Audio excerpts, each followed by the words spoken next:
One time for the underdog. One time for the underdog. You got the world on your...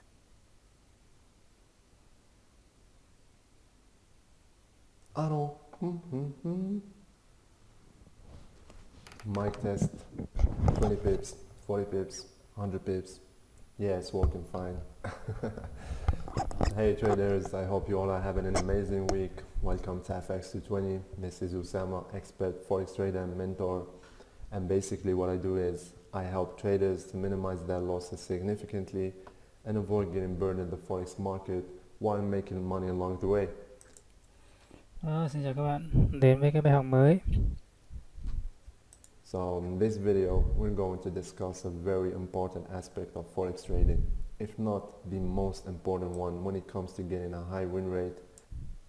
Trong cái bài học này chúng ta sẽ học về cái phần quan trọng mà một cái điều rất quan trọng mà gần như là quan trọng nhất để tạo nên một cái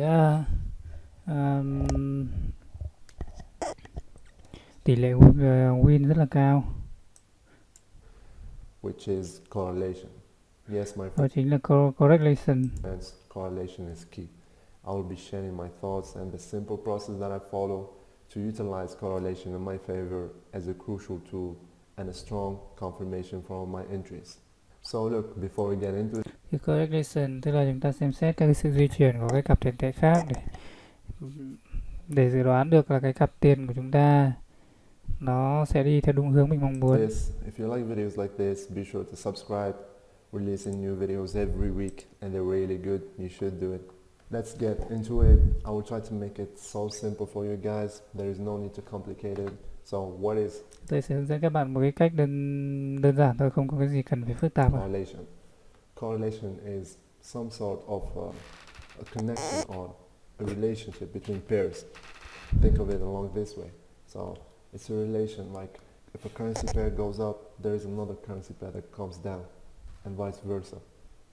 So there is a positive correlation, a negative correlation, or completely random correlation. They have no connection between each other. So let's take this example here.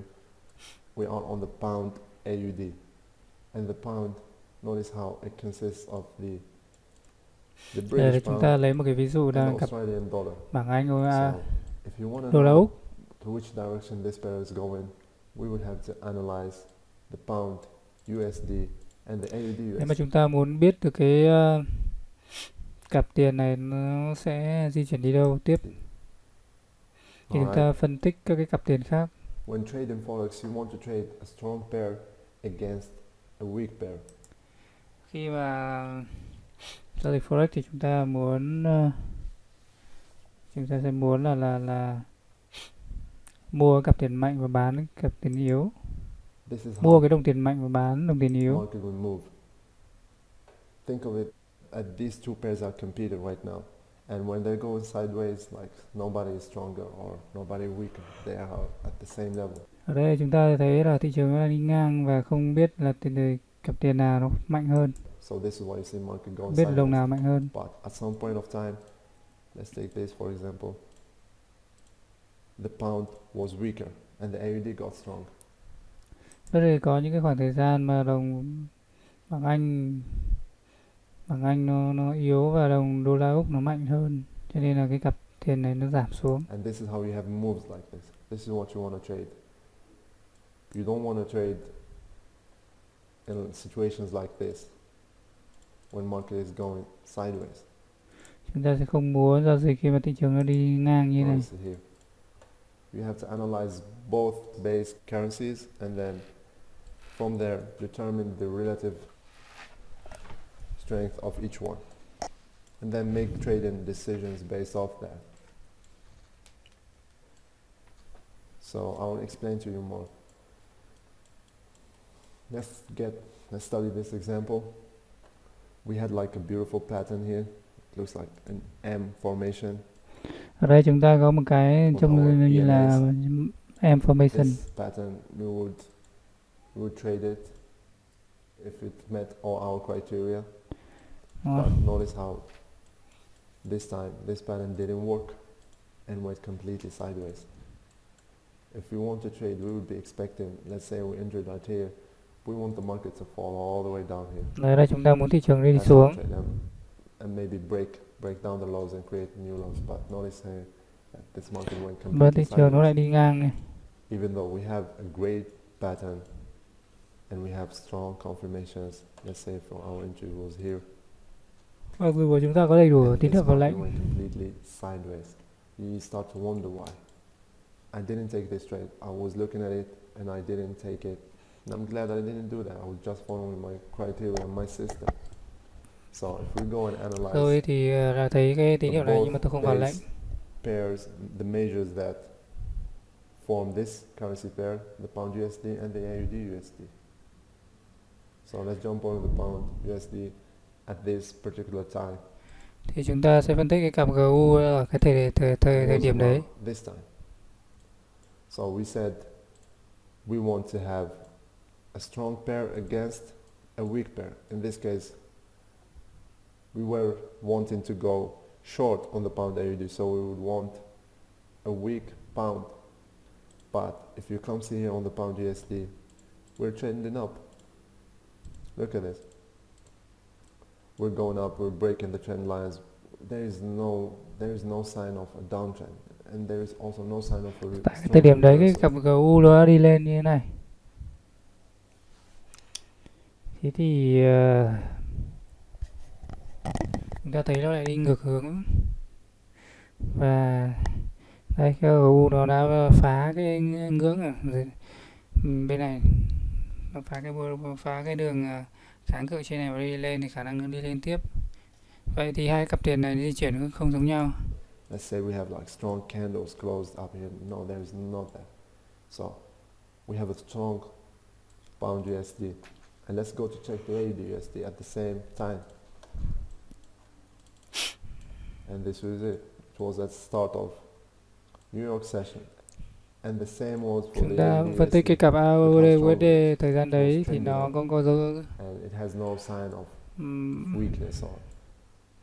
dấu hiệu đi lên, chứng tỏ It was đồng above our EMAs. It was trending up. It's creating đồng đô la có thể highs, đang yếu. high lows consistently. So we have a strong currency, which is the AUD USD, against a strong currency, the pound USD. And so there is no need to short the pound AUD, even if we have our beautiful setup. Look at it. It's a perfect setup. It has a Xin lỗi. Cái đồng AUD USD nó đi lên.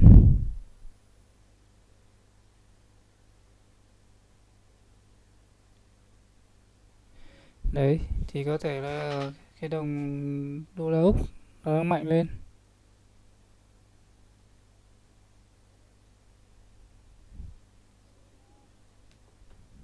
Đúng nhỉ, tôi xem lại cái vừa rồi này.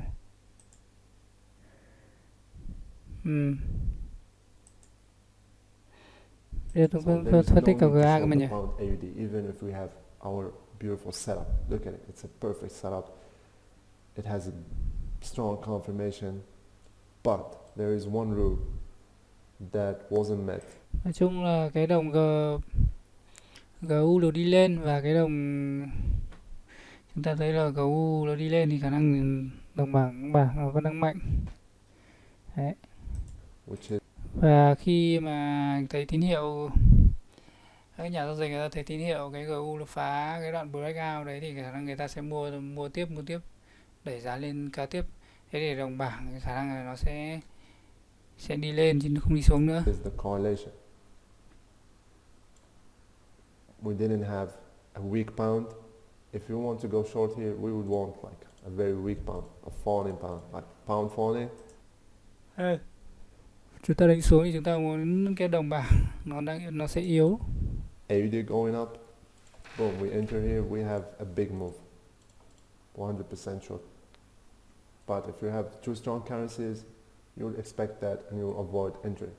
And this Trong goes, trường hợp này thì cái bảng Anh nó đang mạnh. this works on all the pairs. There is a tool that we use for correlation, which is available on investing.com, a great tool. I personally use it. I will leave the link in the description. This is it, Forex correlation tool. So let's choose the the pair that we Ở want to đây trade. thì Let's trang go trang web stick to euro USD. investing.com thì có mấy cái We công choose cụ để kiểm tra 15 cái minute time frame. correlation. And the number of periods we would choose 300. Đấy. And it will calculate for you the correlation, the positive and the negative. And it will give you a list of all the currency pair that are correlated to our selected pair. Alright, so Đây kết quả sẽ cho ra kết quả. look at it. We have positive correlation from Euro CHF, from AUD USD, Euro JPY, and the list goes on.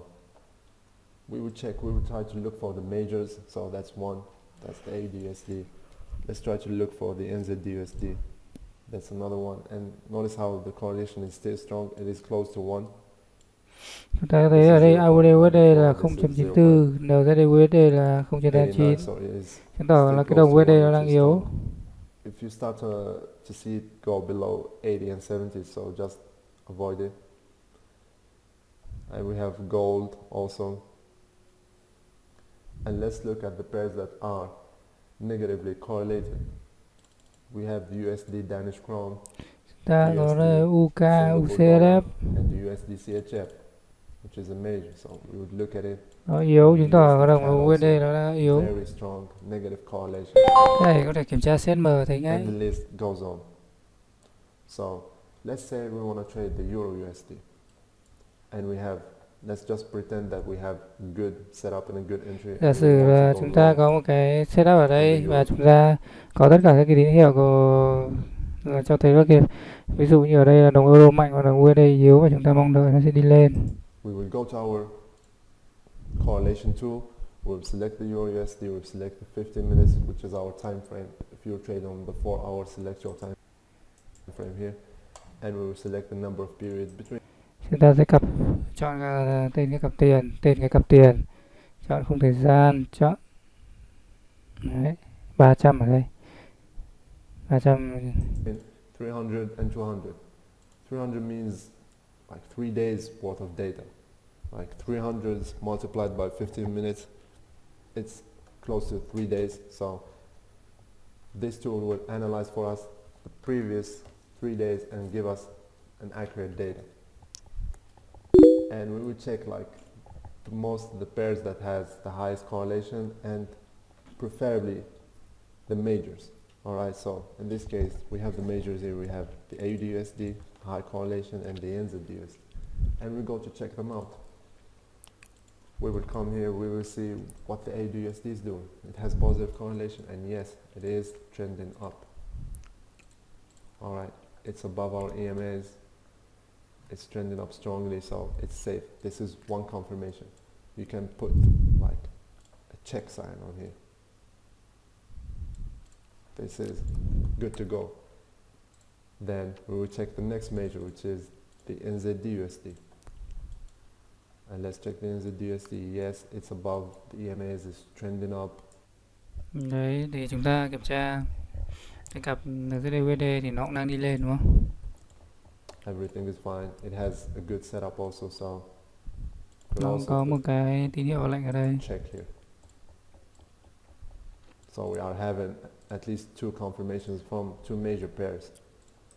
Đây, chúng ta có 2 cái khẳng định cho bên 2 cái cặp tiền Let's chính. go and check all the pairs.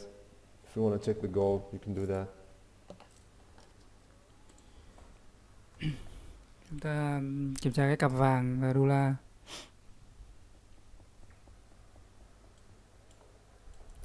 Gold also is great, it's going up.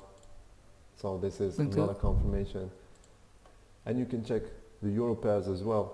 Notice how here we have the euro JPY and the euro GBP to see if kind of like if we have euro strength. Chúng ta kiểm tra đồng euro Same thing, we have nó the đang euro uptrend đi JPY lên. on an uptrend. Especially we would analyze, we'll focus on the same time we were taking our entry. If we're taking our entry here at the euro session, the European session, we would want also to look at the European session and what it is doing. So it's looking fine. You can check Euro GBP as well. Yes, notice how the Euro GBP is not as strong as the Euro JPY. We're kind of below the MA50, so but it is still high and strong. All right, This is because the pound is strong as well. We will check it out. Yes, this is why. I wonder why there is no GBP USD here. And here is it. GBP USD as well. It's 0.80, so we'll check it GU out. thì And 0.8 you can see here, Đấy. it's very strong as well. Cứ trên Just broke out 0.7 of thì the là trend mạnh. line. We came to retest it and we trended up Chúng again. ta quan tâm đến cái cặp trên 0.7. So you can put another check on this. Another confirmation.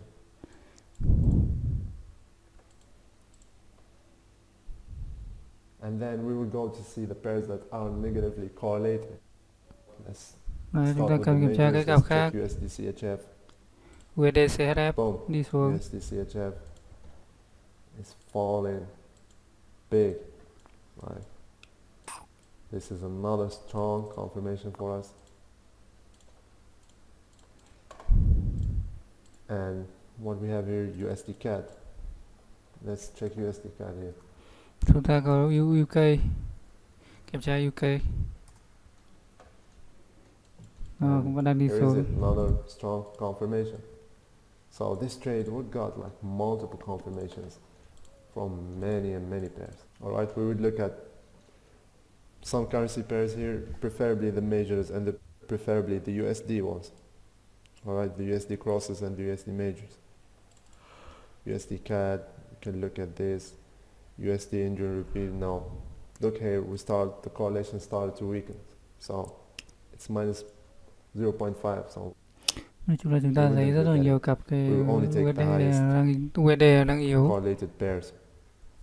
Let's look at the USD Singapore dollar. Thế là cái này cũng tốt. Kiểm tra CSM thì cũng là một cái cách kiểm tra và kiểm tra thêm cái này nữa để càng khẳng định. And here is it, it's falling.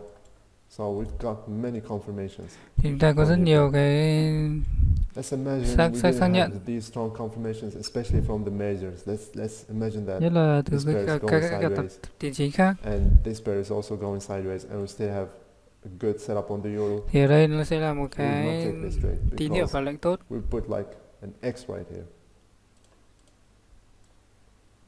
Alright, if this was going sideways, we would put an X, and we